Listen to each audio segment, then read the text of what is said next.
केंद्रीय वाणिज्य एवं उद्योग मंत्री पीयूष गोयल पहुंचे ताज का दीदार करने। केंद्रीय मंत्री के साथ विदेशी डेलीगेशन भी मौजूद। कड़ी सुरक्षा के बीच ताजमहल परिसर में काफिले की एंट्री। फिलहाल स्मारक का भ्रमण और अवलोकन जारी। दौरे के दौरान निर्यातकों संग अहम बैठक प्रस्तावित। लेदर, टॉय, फार्मा और आयुष सेक्टर पर होगा फोकस। निर्यात बढ़ाने और व्यापार को गति देने पर चर्चा। पर्यटन के साथ व्यापारिक दृष्टि से भी दौरा अहम माना जा रहा। आगरा से मन गुप्ता, समाचार 24। भारत और न्यूजीलैंड के बीच जो द्विपक्षीय व्यापार समझौता न्यूजीलैंड के वाणिज्य मंत्री टॉड मैकले और मेरे बीच कई वर्षों से बातचीत के बाद तय हुआ, जो माननीय प्रधानमंत्री नरेंद्र मोदी जी और न्यूजीलैंड के प्रधानमंत्री क्रिस्टोफर लक्सन दोनों के बीच फाइनल हुआ, उसको कल साइन करने जा रहे हैं। उसको मोहर लग जाएगी कल, और कुछ ही महीनों में फिर वो भारत और न्यूजीलैंड के बीच बड़े पैमाने पे व्यापार भी बढ़ाने का एक साधन बनेगा। लगभग 100% जो भारत से सामान न्यूजीलैंड जाते हैं वो बिना कोई कर के, बिना कोई इंपोर्ट ड्यूटी के वहाँ पे पहुँच पाएगा। नए मौके मिलेंगे हमारे आगरा के चमड़ा व्यापार को, हमारे आगरा के विश्वकर्मा को, आगरा और उत्तर प्रदेश के अलग अलग जो हैंडलूम और handicrafts, one district one product के सामान बनाने वाले हमारे कारीगर हैं, जो हथकरघा हैं, उन सब के लिए ढेर सारे अपार नए अवसर खोलने वाला ये फ्री ट्रेड एग्रीमेंट न्यूजीलैंड के साथ कल साइन होगा। माननीय मंत्री और उनकी धर्मपत्नी भारत आए। उनकी बड़ी इच्छा थी कि ताजमहल भी देखें, और मुझे बड़ी खुशी है कि आज बड़े सवेरे उन्होंने ताजमहल के भी दर्शन किए।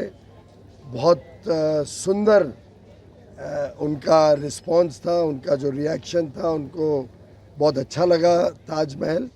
और मैं बधाई दूंगा यहाँ के प्रशासन को, यहाँ के सभी सिक्योरिटी कर्मचारियों को, जो पुलिस और सीआईएसएफ के सभी हमारे भाई बहन यहाँ पे सेवा दे रहे हैं, हमारे टूर गाइड्स जिन्होंने बड़े सुंदर तरीके से हमें पूरा इतिहास बताया, यहाँ की विशेषताएं बताई। एक प्रकार से पूरा माहौल और जिस अच्छे वातावरण में ताज को संभाला गया है, एएसआई द्वारा, आर्कियोलॉजिकल सर्वे ऑफ इंडिया ने मेंटेन किया है, सभी के साझा प्रयासों से ताज शायद और निखर रहा है और लगातार एक विश्व का आकर्षण का केंद्र बन रहा है। सर, बंगाल चुनाव है और दूसरे फेज में चुनाव होने वाला है, क्या लग रहा है इस बार बीजेपी? बड़ा स्पष्ट है कि प्रधानमंत्री नरेंद्र मोदी जी के नेतृत्व में एनडीए की सरकार दोनों तमिलनाडु और पश्चिम बंगाल में आने जा रही है। मुझे पूरा विश्वास है कि पश्चिम बंगाल के लोग जिस प्रकार से त्रस्त रहे, वर्षों वर्षों तक जो उनके साथ उत्पीड़न हुआ है, जिस प्रकार से अराजकता पश्चिम बंगाल में देखने को मिली है पिछले चुनावों में भी और दिनचर्या में भी लोगों के, इस बार बदलाव पक्का है और एक नई भारतीय जनता पार्टी की सरकार पश्चिम बंगाल में बनने जा रही है। सर, आखिरी सवाल, राघव चड्ढा वगैरह सब लोग कई सात सांसद आम आदमी पार्टी के बीजेपी में शामिल हो गए हैं। विरोध बहुत जबरदस्त हो रहा है। आज भजन सिंह के लिख दिया, गद्दार वर्ड लिख दिया गया। मुझे लगता है कि आम आदमी पार्टी ने जिस प्रकार से, चाहे वो दिल्ली के लोग हों चाहे पंजाब के लोग हों, दोनों को त्रस्त किया। जिस पराकाष्ठा पे भ्रष्टाचार चला गया था पंजाब और दिल्ली में आम आदमी पार्टी के शासन में, कोई भी व्यक्ति उसको बर्दाश्त नहीं करता था।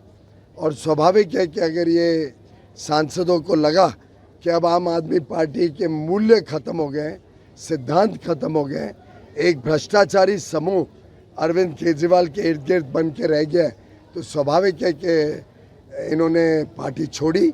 हो सकता है आगे चल के और लोग छोड़ दें, क्योंकि आम आदमी पार्टी और अरविंद केजरीवाल ने लोगों की बड़ी उपेक्षा की है, लोगों के आशा आकांक्षाओं को धिक्कार किया है और एक प्रकार से भ्रष्टाचार और कुशासन के वो प्रतीक बन के रह गए। राहुल गांधी ममता जी बंगाल में करती हुई मोदी जी देश में करते हैं, कॉर्पोरेट को फायदा देते हैं। ये सही माने में चेहरा इंडिया अलायंस का लोगों के सामने आ गया है।